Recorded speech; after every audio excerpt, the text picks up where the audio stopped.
Nedávno jsem viděl mým video, které vzniklo z referátu o historii a napadla mě jediná věc.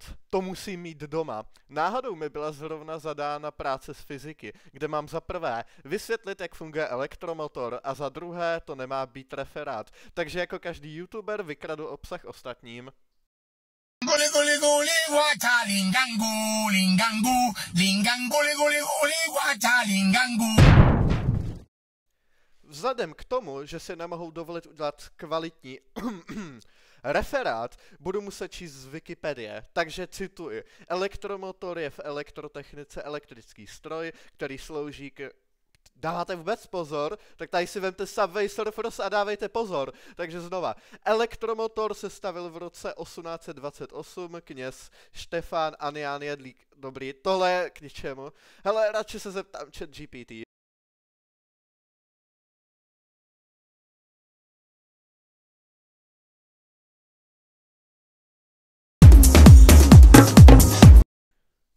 Aha, skvělý. No, tak to udělám sám. S prvními experimenty na přeměnu elektrické energie na energii mechanickou přišel už Hans Christian Oersted a André Marie Ampère. Největší průraz však udělal až Michael Faraday v roce 1821 s jeho primitivním elektromotorem, který se skládal ze skleněné lahve naplněné rtutí, tyčového magnetu ve rtuti, kontaktu na straně skleněné nádoby, volně zavěšeného drátu a galvanického článku napojeného na kontakt na stěně nádoby a na volně zavěšený drát. Se zapojením zdroje v obvodu začal protékat elektrický proud, díky čemuž volně zavěšený drát začal rotovat kolem tyčového magnetu. Možná se ptáte, k čemu je točící se drát? No, vlastně k ničemu. U tohoto modelu bylo hlavní demonstrovat koncept. Prvně je nutné elektromotory rozdělit podle napájení, a to na střídavé a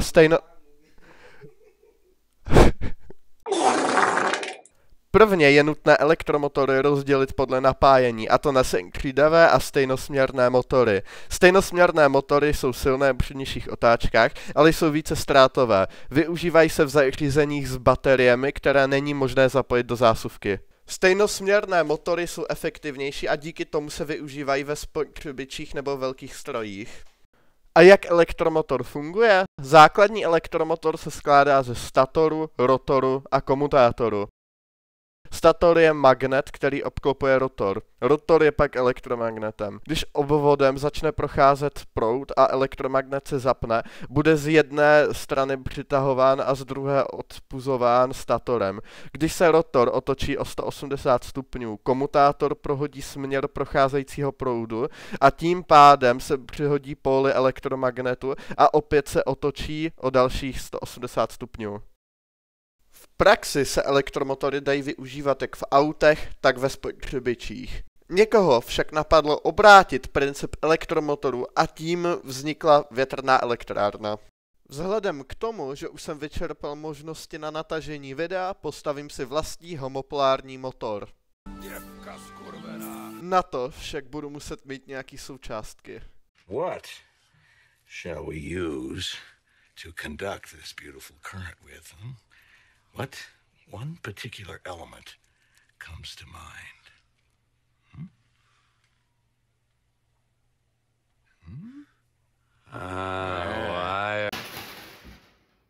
Takže baterie, drát a magnet.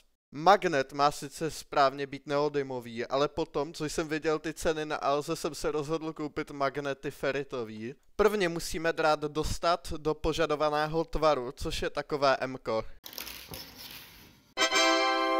Baterie však nechtěla stát ve středu magnetu.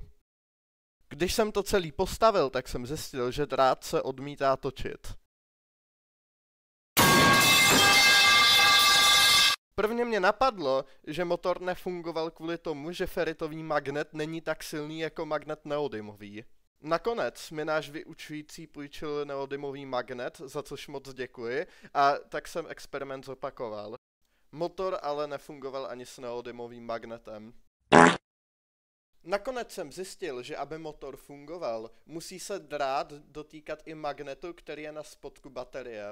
Kvůli tomu, že mě baterie nechtěla stát ve prostřed magnetu, toto logicky nešlo udělat.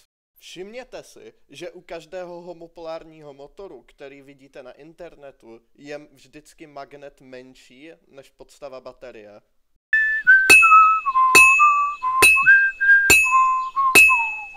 Takže nakonec to nefungovalo, protože magnet byl moc velký.